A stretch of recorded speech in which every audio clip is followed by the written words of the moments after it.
Diarrhoea problem వచ్చిందో ఆ ప్రాంతాలంతా visit చేసి వెంటనే ఆ శానిటేషన్ ఎక్కడైతే శానిటేషన్ సరిగా లేదు అదంతా చేయమని చెప్పాను. ఎమ్మెల్యే గారితో కూడా 6 లక్షలు ఎమ్మెల్యే గారు నేను అనౌన్స్మెంట్కి రావడం ఎమ్మెల్యే గారు రోజు హైదరాబాద్ వెళ్ళారు. వారితో కూడా నేను డిస్కస్ చేశాను డీటెయిల్గా. తర్వాత అధికారులు యాక్చువల్గా స్టార్ట్ చేసి సిఫ్ట్ తీస్తూ ఉన్నారు.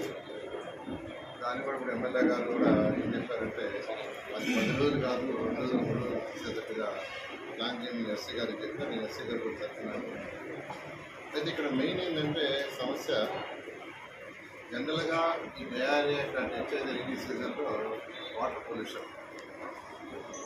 ఎక్కడన్నా పైపులు లీక్ ఉంటే ఈ రైనీ సీజన్లో వాటర్ ఎక్కువ ఫ్లో అయ్యి ఆ యొక్క పైపుల్లో పోవడం, అది ట్యాంకుల్లోకి రావడం, ట్యాప్లో రావడం జరుగుతుంది.